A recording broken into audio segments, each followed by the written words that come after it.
Voilà, lorsque vous allez partir, vous devez faire un tour de l'extérieur. Faites-le toujours, je vous le conseille vivement. Faites un tour de l'extérieur. Regardez s'il y a des baies qui sont ouvertes. Si vous voyez quelque chose d'anormal, une anomalie, il faut regarder si tout est bien sécurisé. D'accord? Vous vérifiez que ça, c'est bien en place, c'est bien là. Ok, il y a tout qui est en place, super. Voilà, les baies, vous les approchez comme ça, vous pouvez les fermer de l'intérieur. D'accord, vous vérifiez que tout est bien. Nickel. Tout est bien fermé. Les bouchons. Faites attention ici. J'ai failli me cogner à l'instant. Quand on circule autour du truc, on peut cogner avec la tête. Il m'est arrivé l'autre jour, j'arrivais plus à fermer la baie. Et en fait, la nuit, j'ai dû installer quelque chose, de l'électricité. Et du coup, j'ai tapé avec la tête ici et ça l'a déplacé légèrement la baie vers la droite. Donc du coup, elle ne fermait plus bien. Ne forcez jamais dans le fourgon à faire quoi que ce soit. Toujours regarder qu'est-ce qui bloque. Ça permet qu'il dure plus longtemps. Et je suis venu, j'ai vu que ici, quand je serrais, j'avais pas le même écart ici qu'ici. Je me suis dit, ah ouais, je m'étais cogné la tête. Et d'ailleurs, je réalise maintenant que je m'étais ouvert un peu le crâne et s'expliquer pourquoi j'avais du sang le lendemain. J'ai pas compris quand est-ce que je me suis blessé. Ben voilà. Donc faites attention, c'est quand même aiguisé. Hein. Voilà, donc ça c'est pour ça. Et vérifiez l'extérieur, vous vérifiez, ah bah là j'ai l'internet qui est ouvert, là j'ai un autre. Donc ça, il faut que je ferme. Voilà, vous faites le tour de l'extérieur, ensuite vous faites le tour de l'intérieur. Et comme ça, vous êtes prêts à partir. Je sais, ces vidéos sont longues. Et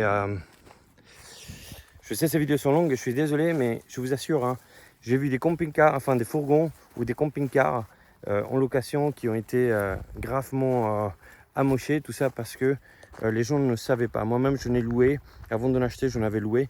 Et j'ai découvert en fait, en faisant attention, j'ai découvert qu'il y a certaines choses que j'aurais dû savoir que je ne savais pas.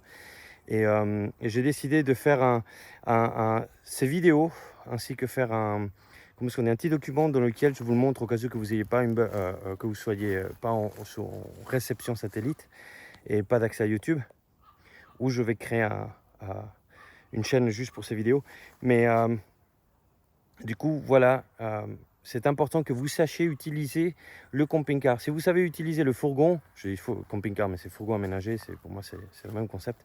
Si vous savez comment l'utiliser, vous allez vous en sortir super bien, vous allez avoir du plaisir, vous comprenez comment ça fonctionne et vous n'aurez pas de problème. Moi, quand j'ai loué le mien, c'était pas tout à fait comme ça. Il y a certaines informations que je ne savais pas. Par exemple, je suis parti avec le gaz allumé, je ne savais pas qu'il fallait l'éteindre, on ne me l'a pas dit, donc voilà. Et c'est dangereux. Il y a aussi le fait que je roulais avec l'eau ouverte et ainsi de suite. Il faut tout fermer, tout éteindre. Voilà.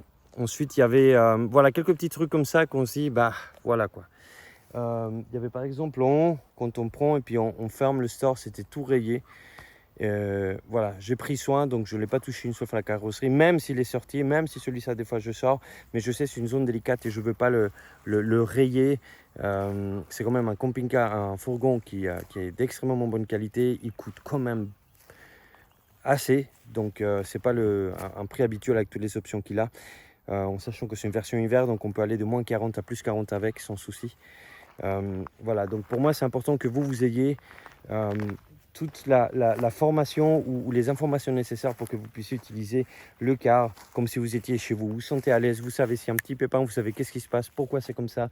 Vous comprenez tous les trucs de sécurité et vous ne commettez pas d'erreurs que vous devrez assumer plus tard alors qu'il n'y en a pas besoin. Vous comprenez par exemple, dans un camping-car, quand moi j'avais loué le mien, on m'a demandé si je pouvais mettre des vélos. Il y avait un porte-vélo, donc il m'a dit oui, vous pouvez mettre des vélos et ainsi de suite. Bah, quand j'ai acheté celui-ci, j'ai découvert en me renseignant que c'est des vélos électriques, c'est ce qu'on utilise pas mal d'entre nous. Un vélo électrique, tu ne le mets pas sur un porte-vélo qui est accroché à la porte, parce qu'au bout d'un certain temps, vous avez les charnières qui se défoncent, et puis ça peut tenir jusqu'à 80 kg. Donc c'est plus que les deux vélos, même si c'est pour deux vélos, il y a un peu plus, d'accord? Donc ça c'est une chose, et si j'avais un porte-vélo normal, que vous mettez votre vélo électrique dessus, et bah, je risque de voir dans le journal comme quoi votre truc s'est décroché sur l'autoroute, ça a créé un accident, il y a eu 3 morts. C'est grave. Donc j'ai directement mis quelque chose qui m'a coûté plus cher, mais de solide, dans lequel vous avez l'esprit tranquille. Vous êtes en sécurité, il n'y a pas de souci. Donc voilà, ça c'est ma philosophie, c'est ainsi que je l'ai fait, que je prépare la location. C'est pour ça que je prends vraiment mon temps. C'est pas pour vous embêter, pas pour griller votre temps, mais si vous êtes nouveau, ça vaut la peine que vous ayez ces informations-là. Moi, tout ce que je vous dis, on ne me l'a pas dit. J'ai dû apprendre un peu à la dure. Il y a certains trucs que j'ai fait faux. Heureusement, il n'y avait rien de grave, hein, mais il fallait quand même le savoir. Et je pense que c'est voilà, comme ça, la prochaine fois que vous louez ce fourgon, celui-ci, vous aurez déjà une certaine expérience, vous saurez que vous vous sentirez bien tout simplement, et puis vous serez détendu pendant le voyage et vous reviendrez à nouveau vers moi pour le louer à nouveau.